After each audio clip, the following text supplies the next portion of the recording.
પોરબંદરમાં અસ્માવતી ઘાટ નજીક મોટી માત્રામાં રેતીની ચોરી થઈ રહી છે અને તેમ છતાં પોરબંદરનું તંત્ર જાગતું નથી. ક્યાંક ને ક્યાંક તંત્રના અધિકારીઓની તો તેમાં સંડોવણી નથી ને તેવો સવાલ ઉઠવા પામ્યો છે. પોરબંદરના વોરાવાડથી જૂની દીવાદાંડી તરફ જતા રસ્તે છેલ્લા કેટલાક દિવસોથી મોટી માત્રામાં રેતીની ચોરી કરવામાં આવતી હોય તેવા સ્પષ્ટ પુરાવા મળી રહ્યા છે. સમુદ્રના કિનારે 20 થી 30 ફૂટ પહોળા ખાડા પડી ગયા છે, જે અંદાજે 5 થી 7 ફૂટ જેટલા ઊંડા હોય છે. જૂના બંદર તરફ જતા રસ્તે અનેક જગ્યાએ આ રેતીની ચોરી થઈ રહી હોવાનું સામે આવ્યું છે. સવારના સમયે છકડો રિક્ષાઓ ભરીને રેતીની ઉઠાંતરી કરવામાં આવતી હોવાનું આ વિસ્તારમાં ચર્ચાઈ રહ્યું છે. તેમ છતાં તંત્ર દ્વારા અગમ્ય કારણોસર આ ખાડા કામ કરતા હોવાનું સિદ્ધ થઈ રહ્યું છે.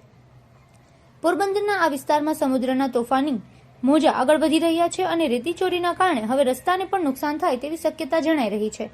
માટે તંત્ર દ્વારા આ વિસ્તારમાં તપાસ હાથ ધરવામાં આવે તે જરૂરી બન્યું છે અને રેતી ચોરીને અટકાવવા માટે નક્કર પગલાં ભરવા જરૂરી બની ગયા છે. પોરબંદરનો અસ્માવતી ઘાટ નજીકનો વિસ્તાર છે કે જ્યાં મોટી માત્રામાં રેતી ચોરી કરવામાં આવી રહી છે. અહીંયા દ્રશ્યો સ્પષ્ટપણે ખ્યાલ આવે છે કે મોટી માત્રામાં રેતી છે તેની ઉઠાંતરી કરવામાં આવે છે. દરિયાઈ રેતીની રક્ષા સુરક્ષા માટે જેની જવાબદારી છે તે તંત્રએ વહેલી તકે અહીંયાની રેતી ચોરી અટકાવવી જોઈએ અને રેતી ચોરોને પકડી પાડવા જોઈએ. પોરબંદર જિગ્નેશ પોપટ.